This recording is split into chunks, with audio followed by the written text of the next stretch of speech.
Kia, could you tell me, for fans coming to watch the Ottawa Senators this year, we hear so much about this new system. What will the average fan notice in terms of the different style of play from this team this year from previous years?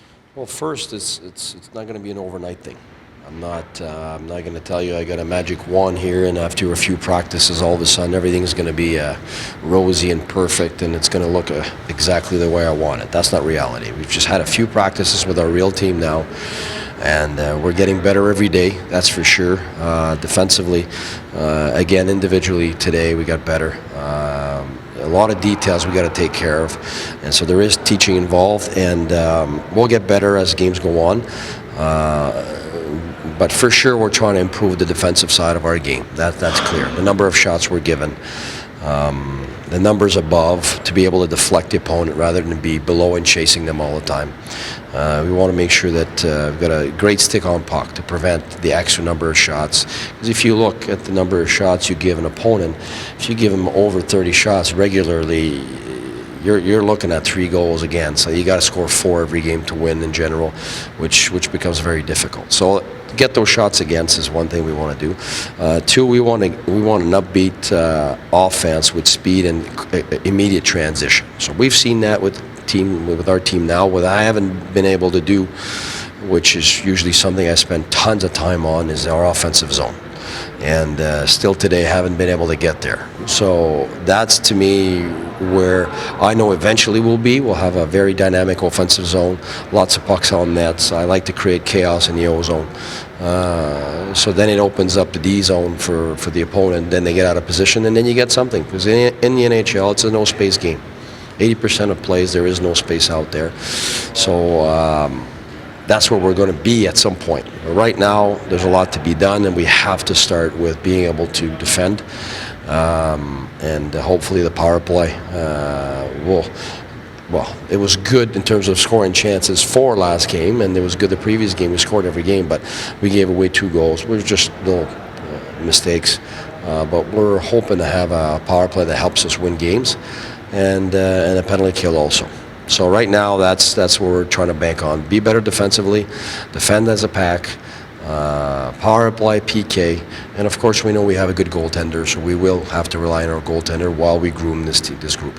What's it mean to play with pace? I don't mean that as a cliche question, but is it just up and down the ice? Is there something more to playing with pace? It's transition. If you're slow on transition, there is no pace to your game. Then you're tagging back all the time, and then you let the opponent set up in their traps, and you have to deal with 5 guys now instead of dealing with 3, dealing with 4. And like I said, teams are so good now defensively. The traps are just so difficult to get through that if you let them set in their trap, you're not getting through. You have to chip it in, and you don't have full control. So it's very difficult to create offense. So the key is to have quick transition, and that's the number one thing for me for pace, because you can have some slower guys, but if you transition fast, they'll be fine. If you have fast guys and you transition fast, like Pittsburgh, then you're a Stanley Cup contender. So we definitely want to go in that direction and try to be fast and transition fast. The other thing, too, is perimeter offense versus driving inside the dots offense. That's the pace we want. And right now, that we're trying to break the perimeter offense, which will take some time. So does this make, if someone were to say, what's the identity of the Ottawa Senators? Is it your transition team? Would that be what it is? That, for sure, we want to be. We're not there yet. We want to be. We want to use our speed with a lot of support. No, we're not going to be much of a stretch team. I like support everywhere in the ice, D zone, neutral zone, and offensive zone. So we want speed. We want quick transition. We want a pack mentality defense. We want a 5 feet support everywhere. And we want to be a team that attacks inside the dots in the offensive zone, that doesn't play on the perimeter. We want to force ourselves in.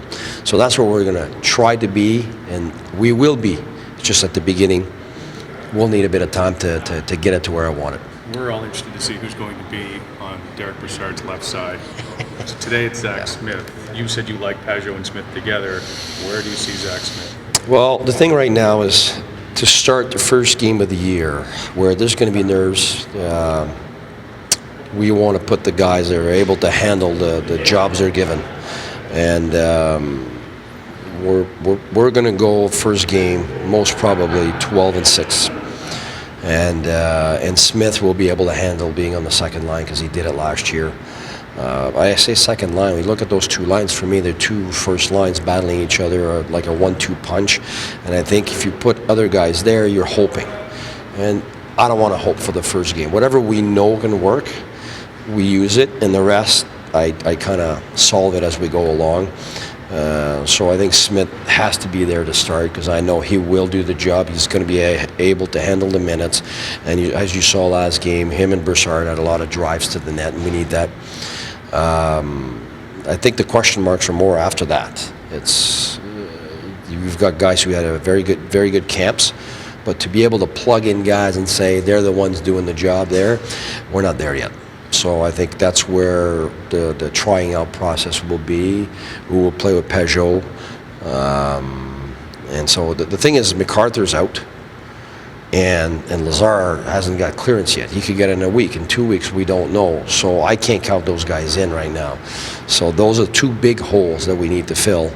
And we can't say that the young guys that have had a great camp are going to do it when the year starts. We hope they will. We'll see if they can. We'll see who can handle the minutes and the jobs and the roles. But that's where it's wide open. It's been a long time since this team has started a season at home. Is that a good thing, or does it matter? You just want to be good. You just want to grow every day. I think every practice we see things better. Every game, there's parts of the game that we see have grown. Guys have understood some of the things that they didn't understand at first.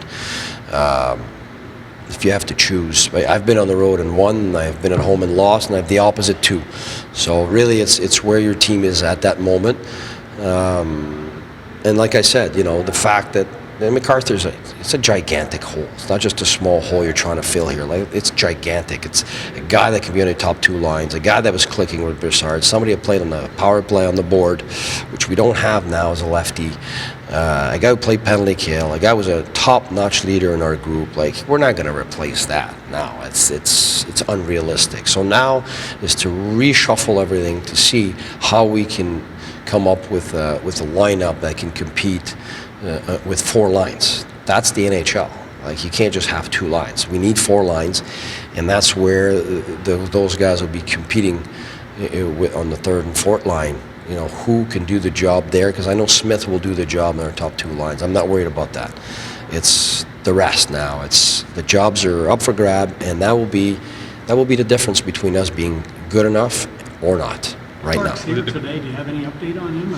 Well, what was very positive yesterday is that he was with us. Saturday, the team building. He was there, looked great, smiling and everything. But in his case, we don't have a timetable because we can't talk about going on the ice until he's seen all the specialists. So right now, it's about taking the time, having him see all the specialists we need him to see, and then after that have an assessment that's not from our end but more from a medical standpoint. And so yes, there will be patience, and if there is something new, I will tell you for sure. Like, that's because that's so positive for us, such a gigantic part of our team that I'll be the first guy to tell you there's something that's tangible for us to talk about. Which plays on the waivers today, does that mean that Chabot, you can confirm Chabot is here to start the year? To start, yes. We need more information. We need to see if he can handle it. I think right now he's done enough for us to give us some positive doubts. But he needs to show now that he belongs here for a full year. And that's why Clay has had a good camp. We know what he is. But that's where we know that if we send Chabot back, we can't get him back. So before we make that move, we want to be sure. We talked about having going with 8 and 12. Yes, but that's changed, yes, because of the MacArthur and Lazar. And because now we're not sure who's able to do the job with the forwards that are trying to replace those guys. So now our question marks are the more urgent needs are with the forwards now, because Borrow's healthy, Weidman's healthy. So we know that we have a top 6 that's NHL caliber. So the big need is more now to figure out what we do with our forwards. Can Chabot play Wednesday? If nobody's injured, nobody's sick, no, he not the first game.